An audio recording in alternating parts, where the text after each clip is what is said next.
I'm in Sacramento about to run my 4th marathon in the last 6 months. This is my last opportunity to qualify for the US Olympic trials. Months of preparation come down to this. Can I pull it off? We're about to find out.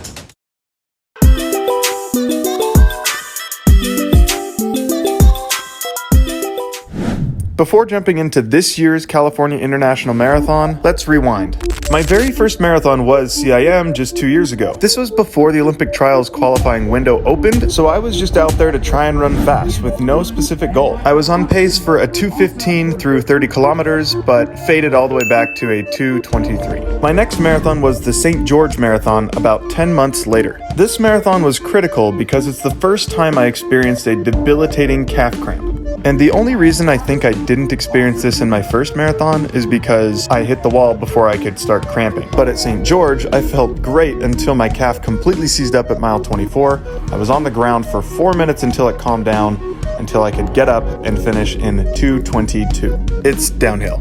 And that has been my story in the marathon ever since. CIM in 2022 was my first Olympic trials qualifier attempt, but I cramped at mile 18 and dropped out. Grandma's marathon in 2023, I cramped at mile 16 and dropped out. Then I won this local marathon, but I still cramped. Then finally, at the McCurdy Micro Marathon a couple months ago, I had a breakthrough. My training seemed to have nearly eliminated the cramping, and I was able to finish, narrowly missing the Olympic trials qualifier with a 2:18:55. Which brings us here, CIM 2023, the final chance to qualify for the Olympic trials, and my chance to prove I can overcome my cramping. It is currently 24 hours before race time. I'm gonna wake up and come back. Rather than tell you about my prep day in bed, I'm just gonna show you what we did, like a normal person. I did have some FOMO prepping my bottles, watching my friends Adam and Brandon prepare their 6 personal bottles that would be placed along the course for them. I applied late, didn't get in the elite field, so I'm stuck with this. But don't worry, I tried it out a few days ago and it worked pretty well. I just hope it's not affecting my breathing, but I don't think so. In total, I'm able to pack 22 ounces of Martin drink mix. It's actually kind of heavy. Should be fine, it's pretty secure. So. Give it to me like. What's your bottle setup looking like? Okay, so the flavor of the UCAN indicates whether it's caffeine or not. Pineapple means water. Oh, that's clever. Yeah, this means caffeine, so. Next level. Next level. Vlogception. He's a regular. Not trying to be a regular, but this is becoming my regular race. Yeah. Okay.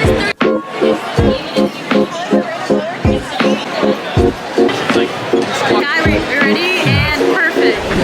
Time to see how I'm feeling. We got the squad for the shakeout run. Weather's looking good. And it was on this run that I felt surprisingly not hungry and a little nauseated. I figured I probably just needed a nap and I would sleep it off. 12 hours away, and I got some rough news. I'm pretty confident I've got some mild food poisoning. Got pretty nauseated.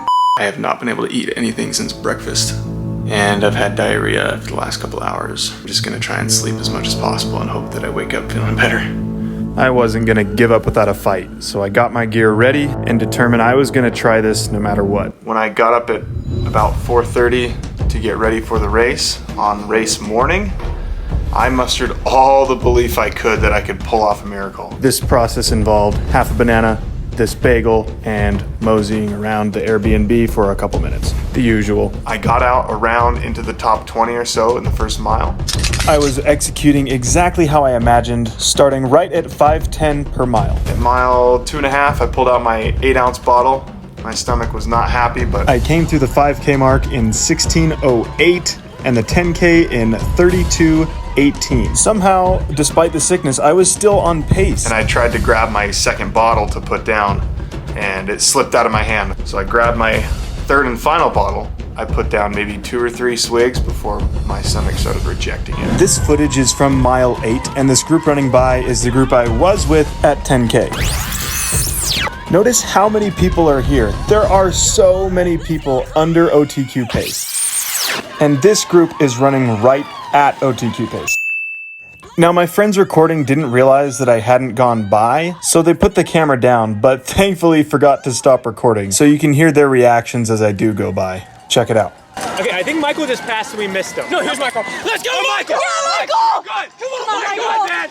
Oh, Michael, we love you, man. You got this. Hey, you're good. You got this, man. Ride the wave, ride the wave! You got it, Michael! You're good. Stay in it, Michael. Michael, please. I want to cry. Wait, that makes me so sad. He was almost here, No. This is I only made it to about mile 8. It just started coming. I mean, I puked everywhere. I mean, I puked a lot. And so after the waterworks were over, I was done and dropped out at mile 10. And in the end, I left it all on the course, literally. It's okay, I'm used to failure. Did my best to try and mitigate everything I could from the food poisoning, but ultimately I am not over it, and it got the better of me today. Bit of a rough day for a lot of us out here, but we're alive. I am gutted that there is no way I will know how this would have played out had I not gotten sick. And I'm also gutted literally. I digress. What hurts the most is thinking back on the months of preparation I put into this race just to have my opportunity stripped away from me at the last moment.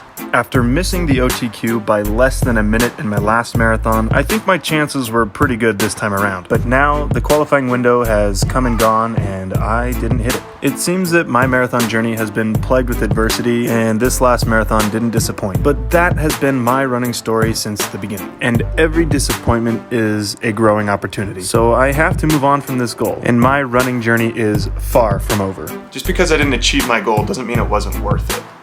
You shoot for the stars, you land on the moon. I have run 2:18, and I am proud of what I have done this year.